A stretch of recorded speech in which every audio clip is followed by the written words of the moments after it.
Lane turned 35 before he realized he was putting in more work at work only to raise his stress level, which was affecting his relationship with his kids and his wife. And after reading Rich Dad, Poor Dad, he went on to do wholesaling. And he actually found a deal for $52,000 where the seller gave him the option to buy it at $118,000, even when she had an offer at $150,000, simply because she trusted him more because he had built the rapport. And that has happened multiple times for Lane. I can't wait to show you guys how you can help people in situations and make lots of money. Here's Lane Babin.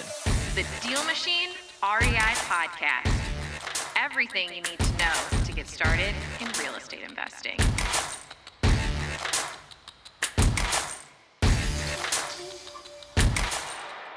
So Lane, why don't you tell us in about 60 seconds, like who you are, what you're about, and what you do? So I live in Southwest Louisiana, small town called Lake Charles, married. My wife and I just had our 9th anniversary, two young kids and a dog. Spent 17 years in corporate America. And when I hit 35, I read life-changing book, Rich Dad, Poor Dad, right?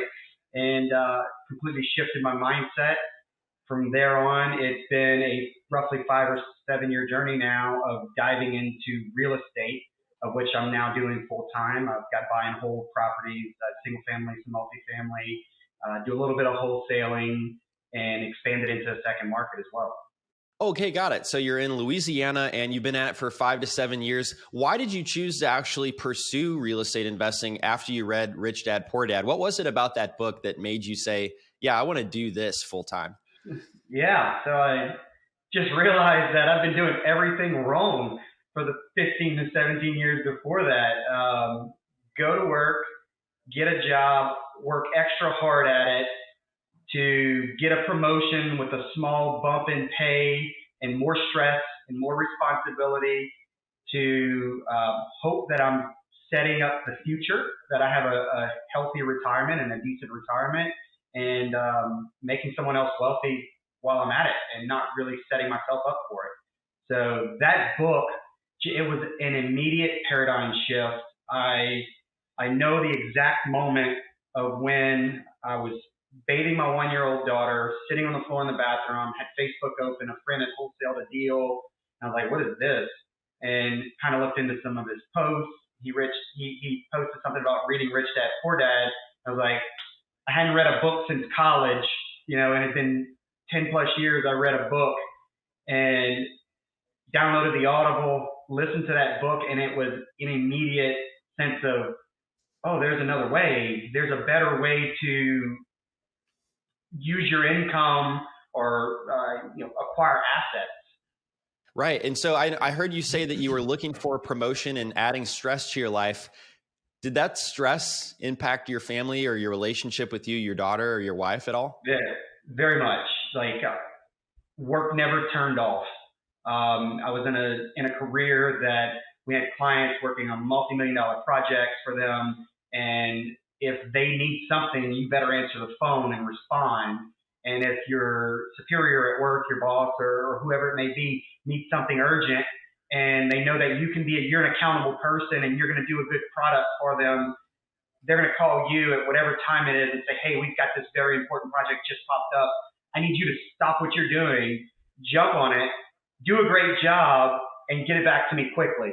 And then, so that absolutely impacted home life, because you can't just come home and turn it off. Like, you get off of work at 5, 6, 7 o'clock, just depends on when the project wraps up. You get home, the phone starts ringing, and spending another hour on the phone while your wife or kids are trying to get some attention from you. And it was very stressful. So I just knew that there's got to be another way. Oh, yeah. Hey, Lane, Go ahead, David. Yeah, I was going to say, I totally understand what you mean by having to be on call all the time, because I'm having flashbacks to when I worked for a small company in my 20s, where I was the only software developer and also the only tech support person for this software tool. Yes, I basically had to sleep with my laptop under my pillow. And if I went out to the bar to have fun with friends, or God forbid, go on a date, I had my laptop in the car, because it was that frequent after hours that there was a call and an emergency that I should fix, right? So that the software would work for whatever high level client happened to be using it at the time. And it was very stressful. I mean, I didn't even have a wife or any kids at that time, because I mean, I literally didn't even have time to go on a date. So that is wild that you did that while you were having, while you had a family. Lane, how long ago was this where you were in this job, when you were in this position? So I quit my W-2 October 6, 2021. I finally stepped away from it. So I spent the first 5 years as I was getting into real estate, doing this as mornings, nights, and weekends. I've always been an early riser, but I knew that I had to find time to build this on the side while still doing a good job at work, because I didn't want to let people down. I wanted to still do what I'm there to do and help everyone around me. But I'm literally, and still to this day, I will wake up at 3:30 a.m. and I'll get work done, shut it down about 6, help get the kids ready for school. Then when I was in the W-2, I would leave for work around 7, work all day. At lunch, I'm returning phone calls to contractors or sellers or whatever it might be. I get off of work and I'm going to look at properties to make offers. I'm going to look at construction rehab projects I've got going. And then weekends was the same thing. My wife, she was on board, luckily for me. She was totally on board with the dream and the goal and the path that weekends I would spend completely in real estate. There was no, hey, let's go do this, have fun. That would be stressful to me, because I knew I needed to do everything I could now to get where I want to be, so that it's a little bit easier for us in the future. Nice. So what's the daily routine look like now? Are you still doing 3 a.m.? 3:30, man. I trained my 12-year-old chocolate lab is trained that I get up at that time. So if I don't roll out of bed, she's on the side of the bed putting her paws up at me, like, hey, it's time to get up. So I don't set an alarm. I never do, never have. Between 3 and 3:30 every day I'm awake. I'll drink a cup of coffee with the dog and sit down, and I tried the whole miracle morning thing for a while, just kind of focus on me in the morning. But there's a part of me that I felt I was always worried about task items for work or for real estate, right? So what I've come to now is I'll take that first hour and a half or so in the morning to catch up on those less important emails I didn't respond to from the day before, to send out important emails to maybe insurance, my CPA, sellers, whatever it might be that I need to respond for the day, that I can get someone working toward that task later in the day. I'll get that done. Then I can shut down the computer, get the kids ready for school, and then my wife will bring them in, and that's when I start some me time. I'll go work out, I'll run. I've been big into rowing lately, and I'll do some thought time in that, and kind of a decompression, plan my day mentally, and then I can get back into it. 8:30. Now I'm ready to go off and start the day, dive into the world again. So do you feel any of the same? Do you remember the moments of stress in the 9-to-5 job? Do you ever feel similar moments of stress doing what you're doing now? So it's been a progression, man. It's a different stress. It's a stress that I know I create, and it's because I'm pushing for goals that I want to achieve. And so that's much more okay. Yes, sometimes this investing game, there's a lot of a struggle between it's juggling your funds that you have available of deals you've got coming in or deals you're trying to close now. So that's more of the stress than anything, in that, am I going to have enough? Are those funds going to be ready in time to close on this next deal, or to pay me back some funds that I've been fronting the company a little bit? And it's less of stress created by others. So it's much more, I'm more at peace with it, because I know it's all for the end goal. Right. One of the things that I believed is you're a lot more happier whenever you're in control. Even if something is difficult, I think that as humans, we're happier when we're in control of that. We're choosing to do that rather than having to do it and deal with maybe other things or people that we're not exactly too happy about. Lane, I'm really curious. Can you walk us back to your first deal? Because you were kind of experiencing that stress. You were inspired by Rich Dad, Poor Dad. Now, how in the heck did you add something else to your plate to go and pursue this and get your first deal? So, I actually started with a partner. I didn't intend that way, but a friend of mine, I was telling him what I was looking to do. And we both decided, hey, let's do this together and go at it. we both got a little bit of seed capital. So let's do that now. It'll help us get started. And it took us a little while. We were putting out bandit signs, handwritten, that we would write ourselves with a Google Voice phone number. And we would finally get a little bit of traction. And our first deal, there were two.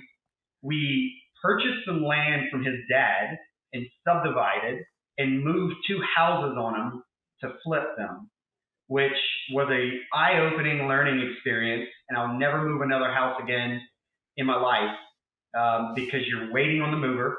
You're waiting on the weather, of which the mover can't move a house unless the weather's just right, because this is not a mobile home. These were true stick-built houses. And so you're sitting there with your capital ready to go, but you can't go buy any other deals because you've got it committed to this one. So we did make money off of them, and it was a great learning experience, but it took a very, very long time to do. And because of that, I'll never do it again. Okay, gotcha. So your first deal, you actually had gotten capital, and then you were going to move a house. When did wholesaling come into the equation for you? I still don't wholesale a lot. I do a little bit. I'm very much a buy and hold person. I think of the long game, 10 years down the road, 12 years down the road. Man, I could sell that house today to another investor and make $15,000. But if I just hold it and make a little cash flow every month and someone pays down my principal, in 10 years, how much wealth will that have generated? So it was actually probably a couple of years later before I wholesaled my first deal. Those first few years with the partner were very slow. We made a decision that we were going to split after our third deal. I was very much, let's go, let's grow this. And I think he and his wife had just a little bit changed of direction, which is totally okay. And so I dove into it solo after that. And that's when it really started ramping things up with building my portfolio. Got it. Yeah. I mean, for partnerships, when it comes to this business, from what I've seen, is so many don't last beyond 3 years, and yours was around that time. And that would even be long. I think my recommendation to anyone listening would be really to go at this on your own, and don't just find somebody else who, what am I trying to say? If you're going to partner up, write it down and have a plan to split up from the beginning, essentially. But whether you're finding a rental property, Lane, or wholesaling, like you've got to find a great deal. Can you talk about how you do that? Yeah. So for the longest time, I've joined some mastermind groups and do a lot. I pay a lot for education. I believe in paying someone to help teach me systems and processes that would take me 10 times longer to learn myself. And so I jumped in and started doing some direct mail. I do some pay-per-click. I do some Google ads, a little bit of Facebook retargeting.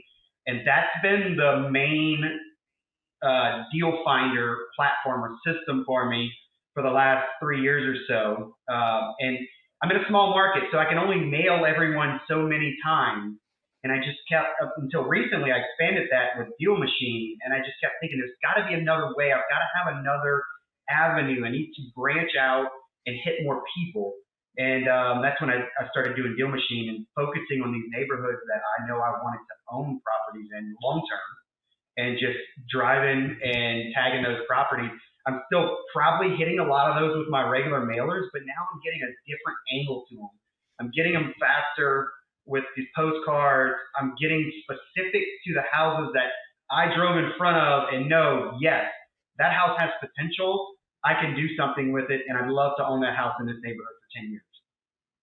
Love it. Yep. And what's your best deal? Can you tell us the story about, how you found it, what the conversation was with the seller, and what the outcome was? We'll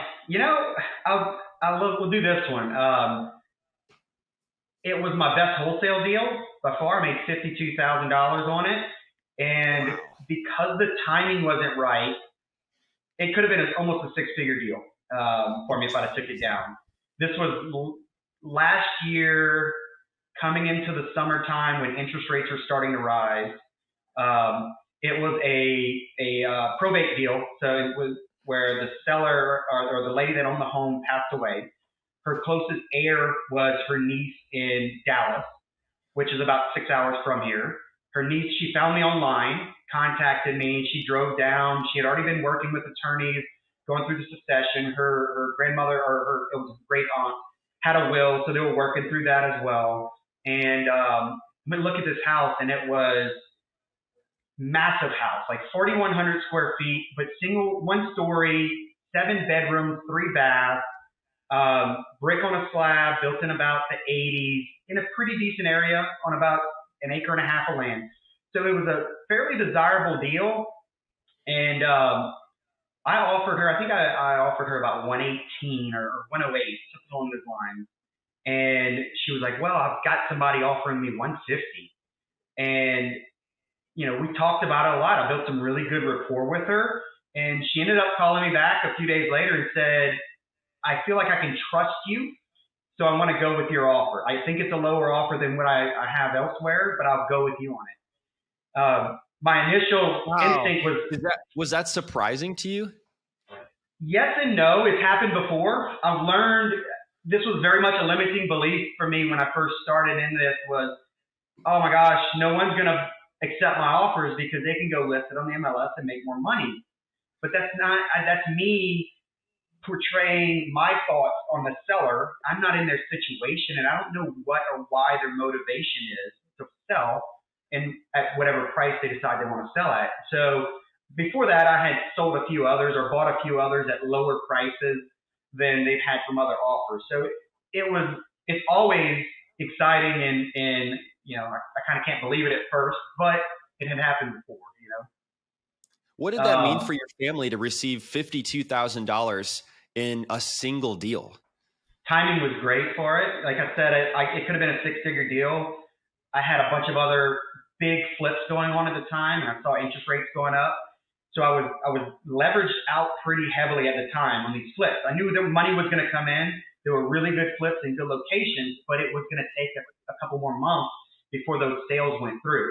And so it was kind of at that point where everybody who's got some growing pains in a small company and you're kind of juggling funds until you grow your nest egg, it was like, oh man, I need another $10,000 to finish this project and $3,000 for this, and I've got to pay my marketing for this, and God, I could just take this nice $52,000 wholesale, or I could keep it and make $100,000. And I've talked it over a few times with my wife just because I was like, I've got to be okay with this decision. But when I made that decision and she and I talked about it, it was great because of the timing, man.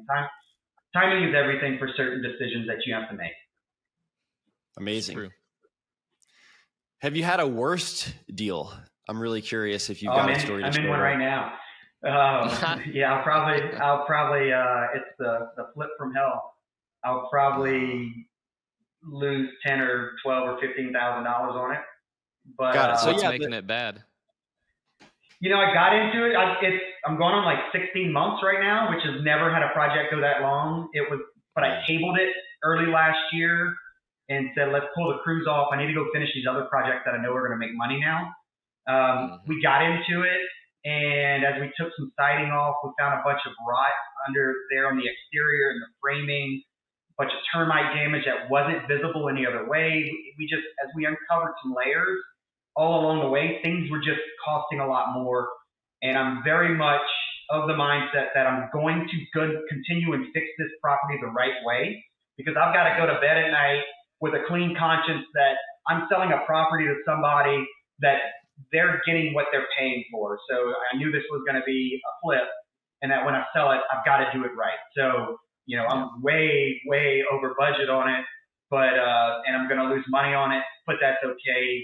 It's going to a little bump in the road. It's not going to set me back. Got it. I'm sure overall it's definitely very positive for you, but I'm sorry that on this one, it looks like you might have to lose 15K. I mean, This is why so many people start by wholesaling. They don't have the money to do a flip, or they don't want the risk, right? And with wholesaling, there's very, very little risk. And so that's just one of the reasons. Now, how do you decide what type of deal you're going to wholesale or flip, Lane? You know, 2 factors. One is how many other projects do I have going on right now? How much free capital, how much private lender funds do I have available? Because that's a big portion of my company at this point is I'm using private lender funds for transactions. And second is it in an area that I would feel comfortable owning a property in long term, being that some of the areas there are a lot more headaches. There's a lot of heavier police presence, or the properties are much lower value, so they're more difficult to maintain because they're really old and they're already a little run down. And you can go put cash into them and do repairs and maintenance, but if you're not sinking a whole bunch of capital into them, you're just spinning your wheels because you're going to have a lot more repairs and maintenance along the way. So I'll sell them, but I personally never enter into a contract with someone that I'm not willing to close on that deal if I can't wholesale it. So I make sure that those numbers are going to work for me. And I've not backed out of a contract for that for any reason. Why is that? That's similar to what we do too. Every deal I put under contract, I run through I'm going to wholesale this deal, because if you end up keeping it, then you have a buffer of your assignment fee, which is great. Mm-hmm. But if not, you're already prepared for that assignment. Your exit strategy is already established with the way you negotiated it. You gave yourself that assignment, or you gave yourself a nice buffer if you decide to keep it. I think it's Correct, a great idea. Have you ever had a deal that you couldn't sell on wholesale that you were planning on? No, I've moved everything that I intended to wholesale. I've moved. There have been some deals that I would be like, look, I'm going to put this out there on a make me sell price, but I'm totally cool keeping it. So I was at a point where I had several rehabs going on, and I didn't really want to take on another one, but I would, because it was a good enough deal, good enough property, that I'd send it out there, and no one bid on my make me sell price. I mean, this was like, I would do this more in like 2021, early 2022, where I might send something out where people were just overpaying for deals. And like, if you're willing to pay, I'm willing to sell it to you. But if you don't buy it, that's cool. I'm going to keep it. So other than that, I've never had a deal that I've tried to wholesale that I couldn't move. Amazing. And where did you end up finding your first buyer for the wholesale deal that you did? Oh man, first wholesale deal. So it was just a couple of guys that I had met at a local meetup that had had their own businesses and had some capital. They were growing a rental portfolio on the side. We built a great relationship. They're really good, upstanding people. I felt like I trust them to do a wholesale deal with them. And some of these properties in particular were like a little bit lower end properties, but they're right in one of these guys, it was right in his backyard where he grew up in the neighborhood. It was kind of one of his goals to buy some properties there because a lot of his family still lives there, buy a bunch of properties and help rehabilitate the neighborhood, and also create himself some long-lasting wealth out of it. So that was first deal, and I sold 5 or 6 to this one guy in a matter of a month or two. Kind of got a couple little packages, and he made money off of them. I made some money off of them, and we were able to move them for the sellers who had not been taken care of. And did he know how much you were making on your wholesale fee? How did you deal with that? No, we double closed, but I don't think this guy personally would care either way as long as the numbers work for him. I bought a couple of wholesale deals I think I only bought 2 or 3 wholesale deals ever. And it really didn't matter to me what the wholesaler was sending because I'm analyzing at this number. I'm telling you what I can pay. If we agree on that, I'm good with the number. Got it. Yeah. So for those listening that don't know what a double close is, is that what you're asking, Ryan? Yeah. I mean, I know what it is, but everybody wants to know. Everybody's going to want to know. Sure. This. Yeah. So you got 2 ways, basically 2 ways you can move a wholesale deal. You can do an assignment, which is you just have a secondary contract, which is an assignment contract. It says the end buyer is purchasing my rights to this property for $10,000 or $7,000, whatever you agree on that assignment fee. And they're very much aware of it. The other way is you can double close, where I get a property under contract. I now have a legal right to sell my interest in this property. And then I go ahead and I execute a sale contract with an end buyer, so a third person in the property. And what you typically do, there's a couple different ways. Some states require you to have a transactional funding where you've got to have funding for like 1 day is literally all you may need it, where you go to your attorney or title company you purchase the property from the seller and then immediately turn around and sign papers to sell to the end buyer, whereby the transactional funding, you'd have to bring that money from someone who you're paying a fee for or yourself, and then turn around and get paid an hour later, a day later, whatever it might be. Another way that I typically have been able to do it thus far is you've got A to C and then a to B closing. So what that is I would go in as the buyer, and I'm sorry, B to C closing. I would go in as a buyer and execute paperwork at say 9 a.m. with the end buyer, and they would deposit their funds into the title company's escrow account. 1 hour later, the original seller comes in and we sign paperwork, and the funds are sitting there. Or you can do it vice versa, where it's just a timing thing where you're executing the paperwork on the exact same day, and the funds are coming from the end buyer. I hope I explained that well. And so you pay a little bit of a fee just so you can use that transactional funding if you were going to double close. But the benefit is that the buyer doesn't actually see how much you're making. And so if you're making 50 grand, sometimes the buyer's not going to like that. Now, some will not have a problem, but that's really the goal, is so you're hiding what you make from the person who ends up buying it from you, right? Yeah, it's the juggling act with those types of transactions is you've got to have everyone ready to close at the same time and the end buyer's funds ready to wire over at the same time. So that's always the most stressful part of those deals, is that coordination from the attorney to make all that happen right in sync so that everything's legal and above board. Ryan, do you double close in St. Joe? Yes. Yeah, double close. Most of them are assignments, but it just depends on the assignment fee. A lot of our buyers already know what we make. We tell them, hey, we're averaging 10K per deal, but there's a couple, it's $25,000. We'll double close that, mostly as a safeguard for the relationship. I don't know. Maybe they would be okay with it. I don't even ask. That's something that I personally want to do, is to do a double close. I'm okay paying the extra fee to do the double close, and then never have to breach that conversation. So yeah, I think it's very much all right, Lane, a personal decision, what you feel comfortable with. For sure. Yeah. The first one, Ryan, you didn't double close, right? You made $8,000. Nobody was having a problem with that. Yep. No, it was 16, but I was JV'd what? I thought with it was someone. $8,500. Oh, you split it with someone. Gotcha. Yeah. Nice. So Lane, how many deals have you done? Have you gotten under your belt to this point? Oh man, I don't know an exact number, but it's if I had to throw something out, I'm probably knocking on 150 deals maybe, between wholesales and flips and buy and hold. So like I've got, me personally, I own 100% of 40. I've got 41 single families, another 3 that are scheduled to close here in a few days. A partnership where I expanded in a second market. Single families, nice job. Yeah, thanks. Expanded in another market with a partner. When do you? Go ahead.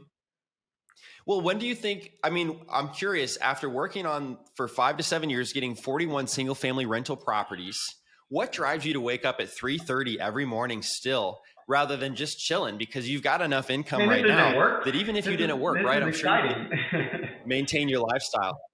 This is exciting, man. This isn't work. It's like building and creating something. It's like a burning fire that I got to go do it. I can't sit idle. I'm not that kind of person. I can't sit and do nothing anyway. So I might as well go create some value and try to grow some assets out of it. It's fun. It's stressful, sure. But we create our own heart. We get to choose our own heart, and this is what I pick. So I don't know. I can't not do it, man. Yeah, you were just built for building things and creating things. That's amazing.